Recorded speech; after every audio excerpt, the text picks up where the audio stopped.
Assalamualaikum, selamat pagi, selamat siang, selamat sore, selamat malam buat yang lagi nonton. Kali ini gue jalan-jalan keliling sekitaran Jawa Tengah selama 6 hari naik motor sama saudara gue, Intan. Perjalanan dimulai dari Solo, terus ke Jogja, ke Magelang, ke Salatiga, ke Semarang, ke Klaten, dan balik lagi ke Solo. Penginapan yang dekat dengan Gesing Wonderland.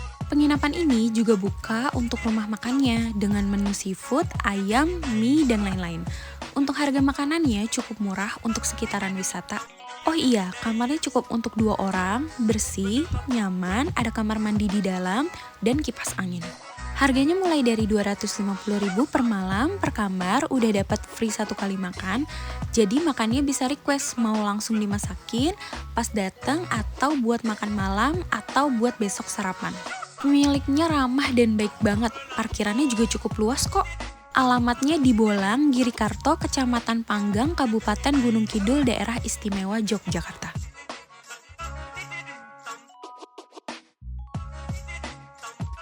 Pagi-pagi gue udah main-main nih di tempat Pantai Gesing atau sekitaran PPI atau juga bisa disebut Pangkalan Pendaratan Ikan Gesing. Tapi ini masih dalam tahap pembangunan ya. Katanya keunggulan teluk di Pantai Gesing ini menghadap ke sisi tenggara Samudra Hindia. Jadi gelombang yang masuk nggak langsung ke pantai. Terus di ujung teluk juga ada 2 bukit yang fungsinya jadi penahan gelombang alami. Jadi gelombang dan arus air laut yang masuk ke pantai jadi rendah karena sudah melalui proses pemecahan gelombang di mulut teluk. Lanjut ya ke Gesing Wonderland, tempat wisata baru di Jogja yang terletak di Kabupaten Gunung Kidul, buka bulan April tahun 2024 ini, menawarkan pemandangan pantai Gesing yang indah. Tepatnya ada di Pantai Gesing, Bolang, Kapanewon, Panggang, Kabupaten Gunung Kidul, Daerah Istimewa Yogyakarta. Buka dari jam 8 pagi sampai jam 6 malam.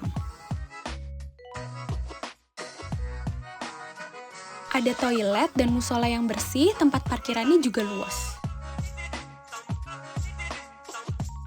Tiket masuknya 20.000 per orang, sudah dapat gratis minum di Ulo Cafe.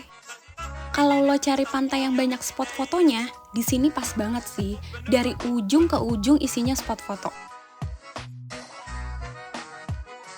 Nah, puncak andalan dari Gesing Wonderland ini adalah biang lala yang menghadap langsung ke samudra, tapi bayar lagi 20.000 per orangnya.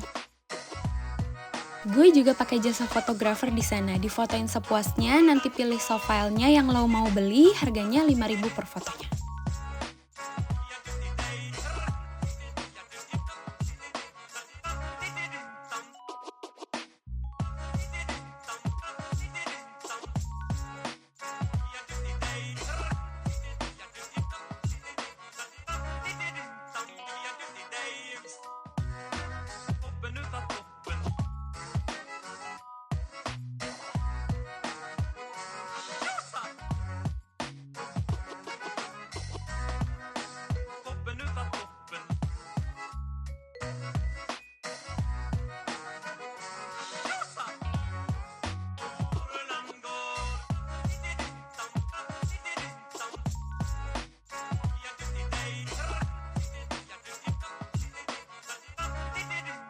Penginapan dekat dengan wisata Puncak Telomoyo dengan harga per malamnya mulai dari Rp100.000, tepatnya ada di Pandean, Lor, Kecamatan Ngablak, Kabupaten Magelang.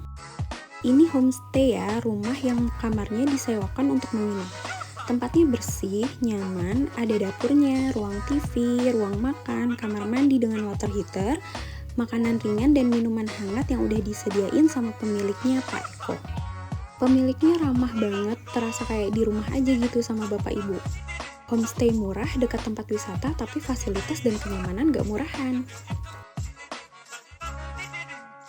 Naik gunung sampai puncak tapi gak pakai capek, bisa naik motor atau mobil jeep. Bismillahirrahmanirrahim, mulai berangkat jam 4.50 yang kata saudara gue ini udah termasuk kesiangan. Maaf banget sebelumnya kalau videonya lebih banyak gelapnya dan gak jelas. Mungkin coba dengan naikin cahaya di HP kalian biar kelihatan nanti diturunin lagi kalau udah mulai terang. Karena ya itu udah jam 5 dan selama di perjalanan tuh gelap banget. Kita cuma ngandelin Allah dan lampu motor aja biar ada penerangan. Tapi kalau dilihat dari HP tuh bukan apa-apa. Emang kebanyakan lihatnya pakai mata sendiri karena Masya Allah emang cantik banget. Dan dingin banget buat gue. Gue salah juga sih pakai jaketnya dan gak nyangka juga bakal sedingin ini buat gue. Tepatnya di Karangbawang, Nogosarem, Kecamatan Getasan, Kabupaten Semarang, alias Gunung Telomoyo. Harga tiket masuk 15.000 ya per orangnya. Buat gue kaum yang mau naik gunung tapi belum sanggup karena gampang capek dan sesek, ini cocok banget sih buat gue. Tetap seru banget buat perjalanannya sampai ke puncak naik motor pagi-pagi yang masih gelap dan berkabut. Jalannya juga cukup bagus kok, maksudnya tuh nggak berlubang-lubang gitu loh. Gue nguber sunrise-nya nih, dan alhamdulillahnya gue pas kesana cuacanya tuh lagi cerah banget dan jadi bisa banget lihat sunrise-nya di puncak. Untuk di puncaknya ada beberapa warung yang ternyata udah buka nih dari jam 3 pagi. Dan di puncaknya juga bayar 10.000 ya untuk tiket masuk spot fotonya. Ada tempat buat camp juga, tapi gue kurang tahu sih bayarnya berapa karena gue nggak sempet nanya-nanya. Untuk sekitaran gunungnya, maksudnya selama perjalanan dari bawah sampai puncak itu ada beberapa kafe atau warung makan dan spot foto yang gak bakal nyesel karena dikelilingin gunung-gunung dan awan-awan yang kayaknya tuh bisa banget digapai, karena cukup banget gitu loh. Untuk mobil pribadi tidak diperbolehkan masuk ya, paling cuma sampai parkiran bawah. Paling kalau mau tetap masuk dengan mobil ya sewa jeep. Di depan pintu masuk ada kok beberapa penyewaan jeep, tapi gue kurang tahu sih berapanya. Kalau dilihat dari internet sih sekitaran mulai dari 600.000 per jeepnya. Gue mampir makan buat ngangetin badan di warung karena asli di sini dingin banget buat gue yang gak kuat dingin. Dan ada beberapa warung juga di deretan tempat gue makan. Untuk harganya termasuk murah kok buat tempat wisata. Gak lupa pemandangannya juga gak main-main, masih dengan gunung dan awan-awan. Kapan lagi kan makan soto bening plus nasi plus tempe mendoan tapi view-nya gunung-gunung dan awan-awan yang banyak banget. Gue juga sempat mampir nih ke air terjun Watu Telatar yang ada di pinggir jalan arah ke puncak Telomoyo. Tapi nggak tahu nih kenapa kayak gini, kering dan kayak rusak gitu. Harus cobain sih, nggak akan nyesel. Kalau ada yang mau nanjaknya dengan jalan kaki, boleh juga ya kalau kuat. Museum Kereta Api dari masa Hindia Belanda sampai pra-kemerdekaan Republik Indonesia. Di museumnya dipamerkan beberapa foto-foto dengan infonya, cerita singkat yang dikemas dengan apik sehingga mudah dimengerti, alat-alat seperti mesin tik, kalkulator, penerangan cahaya, telepon, alat tiketing, dan lain-lain. Museum Willem I atau Museum Ambarawa. Ada perpustakaan kereta untuk anak juga, ada kokotren untuk kereta anak juga. Tempatnya teduh, nyaman untuk anak sampai dewasa, ada stand makanan dan minuman juga kalau haus dan lapar, ada musola dan toilet yang bersih juga. Untuk museumnya buka setiap hari dari jam 8 pagi sampai jam 5 sore, tempatnya di Jalan Stasiun Nomor 1, Panjang Kidul, Kecamatan Ambarawa. Harga tiket masuknya mulai dari 10.000 per orangnya. Nah, ada juga nih nyobain naik kereta uap atau diesel yang pertama kali beroperasi di tahun 1909. Untuk naik kereta ini nggak tersedia setiap hari ya, cuma ada di hari-hari dan jam-jam tertentu yang dijadwalkan. Dan bisa dilihat di Instagramnya. Atau kalau ada rombongan yang mau, bisa kok menikmati dengan syarat dan ketentuan yang berlaku. Oh iya, untuk pemesanan bisa melalui nomor yang tertera di Instagram. Dan kalian juga nggak bisa pilih tempat duduk ya, semua udah ditentuin sama stafnya. Perjalanannya dari stasiun Ambarawa sampai stasiun Tuntang.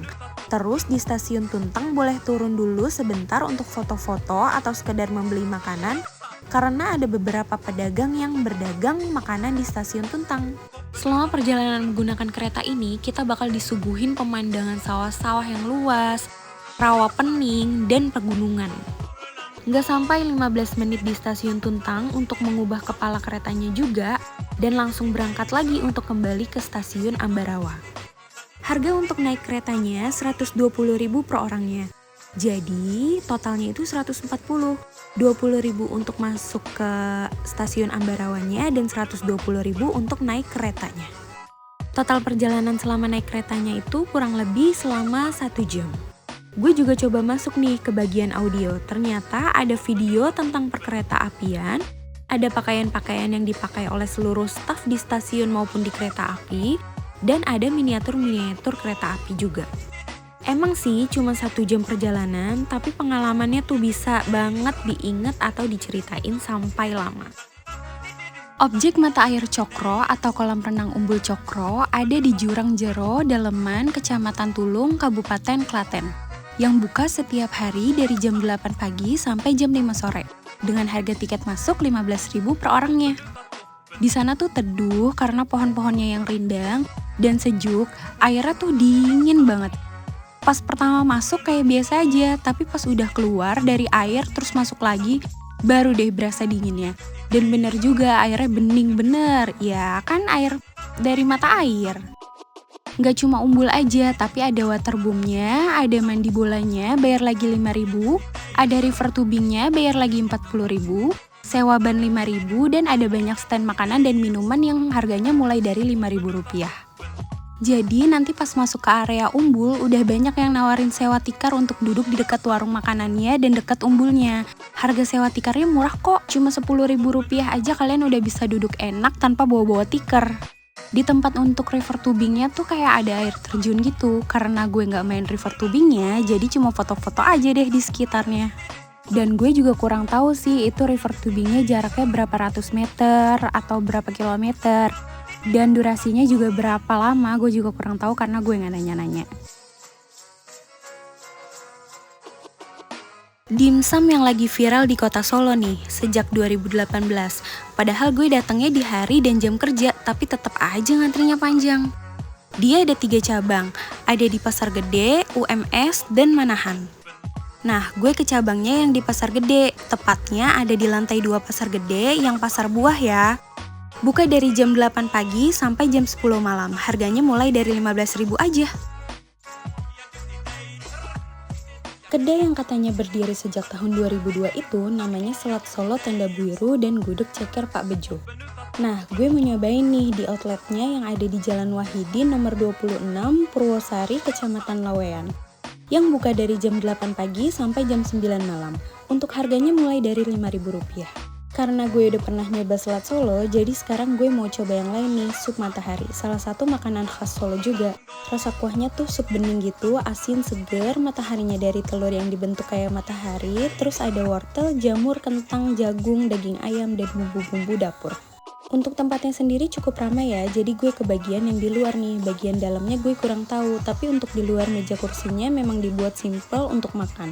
Ada stafnya juga yang membantu buat pemesanan di luar, tapi kalau untuk pembayaran hanya ada 1 kasir yang di dalam. Spot foto yang viral sekitaran Lawean, bunga kertas atau bunga bougainville yang cantik bikin orang-orang mau ke sana dan buat foto atau video aja. Tepatnya ada di Jalan Sri Nalendra 3, Lawean, Kota Surakarta.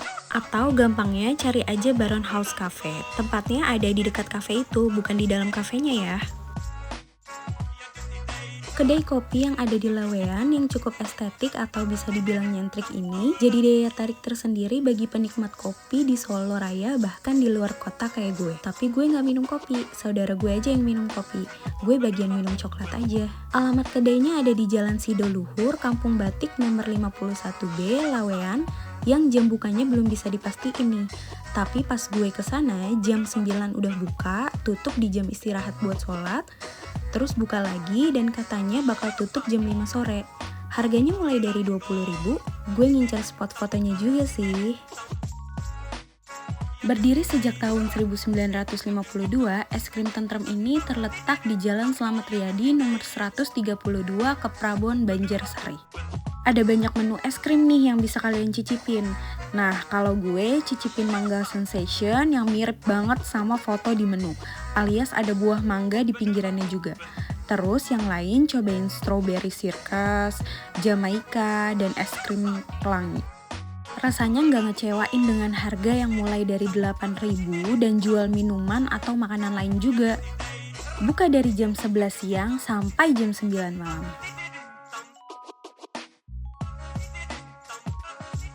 Selesai perjalanan gue sekitaran Jawa Tengah sama saudara gue Intan selama 6 hari dan mengakibatkan tangan dan kaki gue belang gara-gara gak pakai kaos kaki dan sarung tangan. Simpulan dari perjalanan gue sekitaran Jawa Tengah naik motor adalah gue ngerasa seru banget. Karena selama perjalanan yang gue lihat kebanyakan tuh gunung, sawah, perkebunan, tebing-tebing, pepohonan, rumah-rumah khas Jawa. Didukung juga sama cuaca yang cerah, mataharinya tuh lumayan panas, tapi anginnya tuh dingin. Tapi ada beberapa kota juga yang memang panas dan anginnya juga panas. Jadi bukan cerah yang bikin gerah gitu loh. Sunrise-nya Masya Allah gue bisa lihat cantiknya matahari terbit. Dan sunset-nya juga Masya Allah gue bisa lihat matahari terbenam dengan warna keorenan gitu. Dan kalau malam Masya Allah gue bisa lihat bintang tuh kayak banyak banget di langit. Dan bener-bener bersih gitu loh langitnya. Dan di sana juga lagi ada cukup banyak acara kayak karnaval, terus pasar kaget gitu, dan wayang kulit. Gue ngerasa kayak gue harus balik lagi sih buat ke tempat yang lain di sekitaran Jawa yang bagian alam gitu atau desa gitu, bukan yang kotanya. Bismillah, nabung lagi, buat jalan lagi, yuk bisa yuk. Terima kasih sudah menonton, yuk kita ketemu lagi di lain waktu. Assalamualaikum, see you.